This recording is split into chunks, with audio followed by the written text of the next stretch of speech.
Entrez donc, venez et soyez les bienvenus dans ce nouveau numéro du Quesaco qui, à mon avis, va faire des émules. Parce que la dernière fois que j'ai personnellement évoqué le thème qu'on va aborder aujourd'hui, l'émission a fait près de 600 000 vues et ça continue encore de grimper au moment où nous parlons.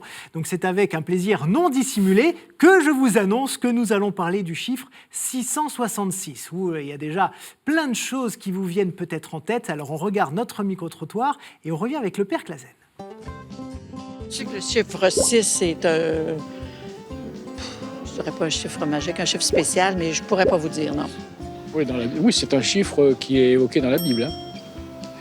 Ça, je savais, mais alors je sais plus ce qu'il signifie exactement. C'est un vilain numéro, vous savez. Et quand je le dis, je fais toujours le signe de la croix. Voilà, c'est Satan. Le 6, j'aurais dit le diable. Hein? Est-ce que vous savez pourquoi ce chiffre est associé à Satan ? Parce qu'on en fait souvent référence à la télévision ou dans des films d'action, science-fiction. Non.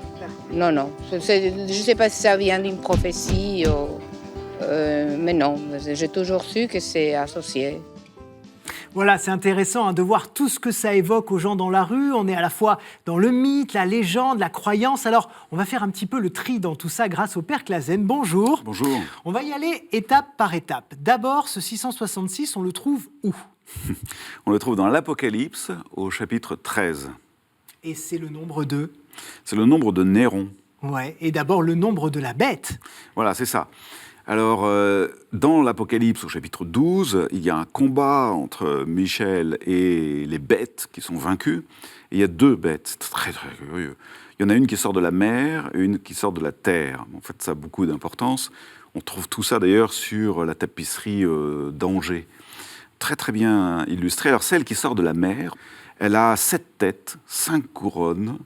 Ça représente l'Empire romain. Et alors, elle n'arrête pas de blasphémer. Les têtes en question n'arrêtent pas de blasphémer. Et la bête de la terre, qui sort de la terre, elle incite les gens à vénérer l'autre. C'est très souvent interprété comme étant les empereurs romains et la bête de la terre, ceux qui encouragent le culte à l'empereur. Car depuis Auguste, les empereurs se font vénérer. Ils ont été en quelque sorte divinisés. Et alors ce 666, c'est le chiffre de Néron. Pourquoi ? Alors quand dans les alphabets grecs ou hébreux, chaque lettre, enfin un certain nombre de lettres, correspondent à des chiffres. Et donc quand vous écrivez Néron, que vous le transcrivez en hébreu, vous avez un certain nombre de valeurs numériques. Quand vous additionnez ces valeurs numériques, ça vous fait 666. Et donc ça veut dire quoi en fait ? C'est qu'on nous met en garde contre le culte de l'empereur ? Absolument, et en particulier contre le culte de Néron, qui est probablement celui qui apparaît comme l'image même de l'empereur terrifiant, parce qu'il a persécuté des chrétiens en grand nombre, parce qu'il leur a attribué la responsabilité de l'incendie de Rome, enfin bon, ça c'est... Et donc il est devenu l'image même de l'abomination pour les chrétiens. Voilà, et donc, en effet, c'est presque l'incarnation du mal. Oui, c'est pour ça que le chiffre est devenu petit à petit le chiffre du diable. Exactement. Alors qu'à la base, pas du tout. La bête n'est pas le diable. En effet. Sauf que, tout comme Néron, parce que c'est un empereur divinisé, se fait adorer, de même, Satan se fait adorer.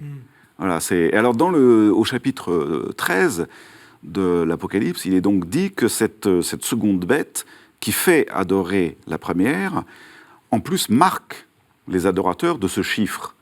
Donc tatouage, scarification, on ne sait pas très bien, ou marqué au fer, c'est-à-dire il y a quelque chose de... Ils sont blessés, marqués dans leur chair, par ce chiffre de la bête. C'est très impressionnant de lire ça. Et donc finalement, ce chiffre 666, ça évoque ce combat spirituel que nous menons tous les jours. Mais contre quoi finalement ? Alors, il y a un combat spirituel à vivre dans tout ce qui nous a servi. Voilà, tout ce qui tend à nous dominer, tel l'empereur, hein, il y a de l'emprise sur nous. Il y a quantité de choses qui sont nos maîtres, quoi. On en est même, on peut le dire, les esclaves. Donc ça peut être le téléphone, par exemple, tout bêtement, si on prend quelque chose de très quotidien. Si on veut, ça peut être, toutes les addictions, bien entendu, mais ça peut être encore plus pervers que ça, parce que les addictions, on n'y voue pas un culte, alors que l'empereur, on y vouait un culte. Ça peut être, par exemple, la quête du confort. Aujourd'hui, il y a un chef d'État bien connu qui dit « Jamais nous ne renoncerons à notre niveau de vie », c'est-à-dire à notre confort. Donc ça, c'est un asservissement volontaire qui est nocif, et auquel on est prêt à sacrifier. C'est véritablement le culte voué à l'empereur.